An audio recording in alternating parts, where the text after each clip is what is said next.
बिस्मिल्लाहिर्रहमानिर्रहीम। Welcome back to my channel dear students. उम्मीद है आप सब ठीक होंगे।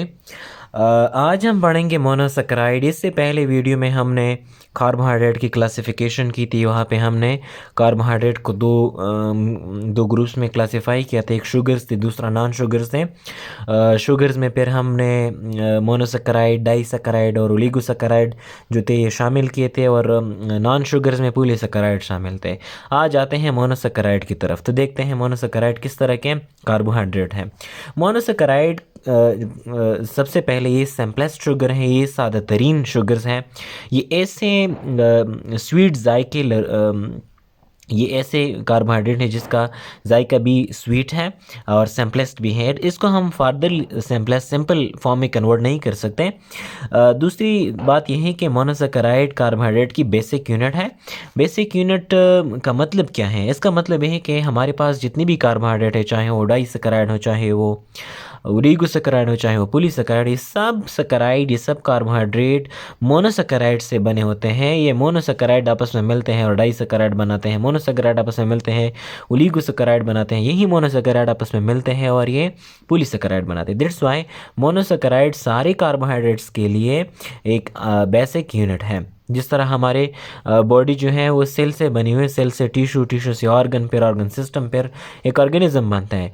तो ये एक इंसान की बॉडी के लिए सेल बेसिक यूनिट हो गया। दैट्स वाई सिमिलरली कार्बोहाइड्रेट के लिए भी मोनोसैकराइड है जो बेसिक यूनिट है। कि नॉट बी हाइड्रोलाइज, इसको हम फर्दर हाइड्रोलाइज नहीं कर सकते। मतलब अगर आप एक मोनोसैकराइड को पानी में डाल दें, आप उसकी फर्दर हाइड्रोलाइसिस नहीं कर सकते, उसकी फर्दर स्प्लिटिंग नहीं कर सकते जिस तरह डाइसैकराइड की करते हैं, जिस तरह ओलिगोसैकराइड की करते हैं। इस तरह मोनोसैकराइड की हम हाइड्रोलाइसिस नहीं कर सकते। और तीसरी बात यह, चौथी बात कि मोनोसैकराइड जायके के लिहाज से स्वीट है और वाटर में भी सॉल्युबल है। मोनोसैकराइड का एक जनरल फार्मूला है जिसके ज़रिए आप मोनोसैकराइड की पहचान सकते हैं। वो है CnH2nOn।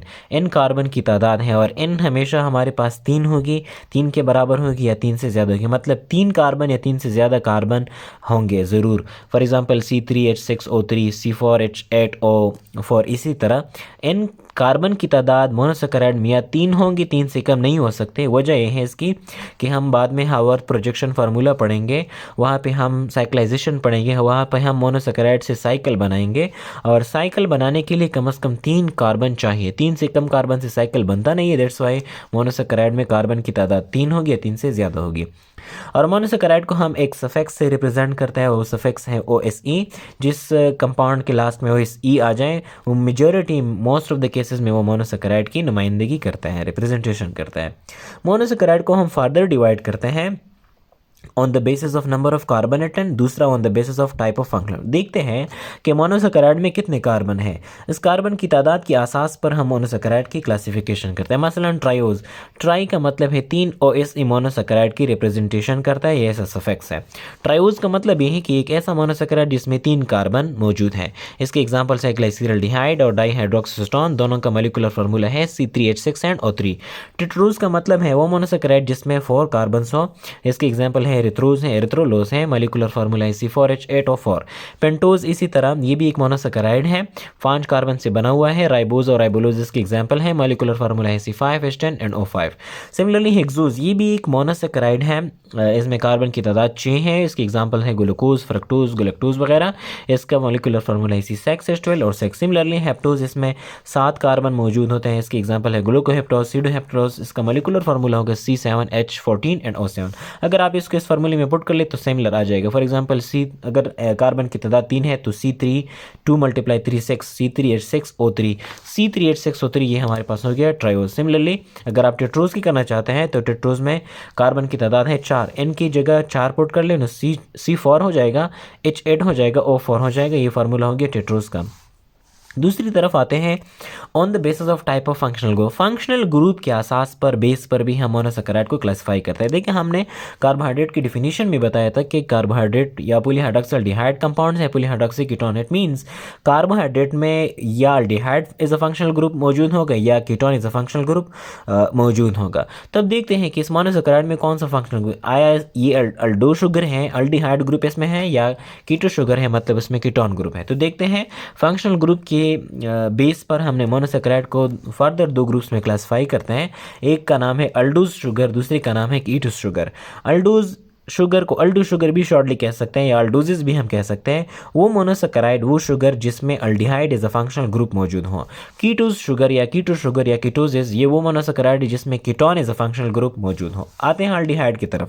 अब मैं जो क्लासिफिकेशन करता हूँ ये एक ऐसा क्लासिफिकेशन है जो कार्बन की तादाद के बेस पर भी है, फंक्शनल ग्रुप के बेस पर भी है। अगर मैं नाम लूँ अल्डोट्रायोस का, इसका मतलब यह है कि एक ऐसा मोनोसेकेराइड जिसमें aldehyde is a functional group मौजूद है, ट्राई मतलब 3 कार्बन मौजूद है। ऐसा मोनोसेकेराइड जिसमें 3 कार्बन हो और एक अल्डिहाइड ग्रुप हो, ऐसे मोनोसेकेराइड को हम कहते हैं अल्डोट्रायोज। इसका एग्जाम्पल है ग्लाइसिरल्डिहाइड। दूसरा अल्डोटेट्रोज, इसका मतलब यह है कि ऐसा मोनोसेकेराइड जिसमें 4 कार्बन हो और एक अल्डिहाइड ग्रुप हो, इसे हम कहते हैं अल्डोटेट्रोज। इसका एग्जाम्पल है एरिथ्रोज। दोनों इसका फार्मूला होगा C4H8O4। ग्लाइसरल्डिहाइड का फार्मूला होगा मोलिकुलर फार्मूला C3H6NO3। सिमिलरली अल्डोपेंटोज का मतलब है कि 5 कार्बन है इस मोनोसेकेराइड में, aldehyde is a functional group है। इसका एग्जाम्पल है राइबोज। इसका मोलिकुलर फार्मूला होगा C5H10O5। सिमिलरली अल्डोहेक्सोज 6 कार्बन है, एक अल्डिहाइड ग्रुप है। ऐसे मोनोसेकेराइड के एग्जाम्पल है ग्लूकोज एंड गैलेक्टोज।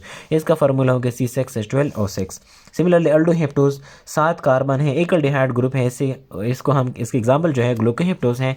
इसका मोलिकुलर फार्मूला है C7H14NO7। सिमिलरली आते हैं कीटोज शुगर की तरफ। देखते हैं अगर एक मोनोसेकेराइड में कीटो ग्रुप भी हो, 3 कार्बन हो, 4 कार्बन, फिर क्या के नाम देते हैं हम। कीटो ट्रायोस का मतलब है कि ऐसा मोनोसेकेराइड जिसमें 3 कार्बन हो, एक कीटोन ग्रुप हो।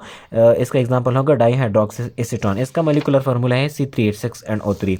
सिमिलरली कीटोटेट्रोज में 4 ऐसा मोनोसेकेराइड है जिसमें 4 कार्बन है, एक कीटोन ग्रुप है। एरिथ्रोलोज, इसका फार्मूला है C4H8O4।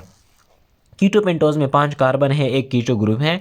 इसका एग्जांपल है राइबोलोज। ये मैंने बताया यहाँ पे C5H10O5 इसका फार्मूला है। सिमिलरली कीटोहेक्सोज में 6 कार्बन है, एक कीटोन ग्रुप। इसका एग्जांपल है फ्रक्टोज। C6H12O6 इसका फार्मूला है, मोलिकुलर फार्मूला। सिमिलरली कीटोहेप्टोज इसमें शामिल है सीडोहेप्टोलोज। सीडोहेप्टोलोज हमारे पास कीटोहेप्टोज है, मतलब ये है कि इसमें कीटोन ग्रुप है, 7 कार्बन है, मोनोसेकेराइड है। मोलिकुलर फार्मूला है C7H14NO7। शॉर्टली हम इतना कह सकते हैं कि कार्बोहाइड्रेट को हमने क्लासीफाई किया था मोनोसेकेराइड में, डाइसेकेराइड, ओलिगोसेकेराइड एंड पॉलीसेकेराइड में। इसमें सबसे पहले आता है मोनोसेकेराइड। मोनोसेकेराइड हमारे पास सिंपलेस्ट शुगर है। ये फर्दर सिंपल नहीं हो सकते, इसको आप फर्दर सिंप्लीफाई नहीं कर सकते।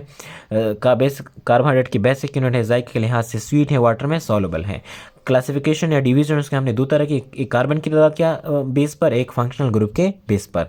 कार्बन की तादाद के बेस पर triose, tetrose, pentose, hexose, heptose हो गए, और फंक्शनल ग्रुप के असास बेस पर हमने अल्डो शुगर और कीटो शुगर को मोनोसेकेराइड को क्लासिफाइड किया।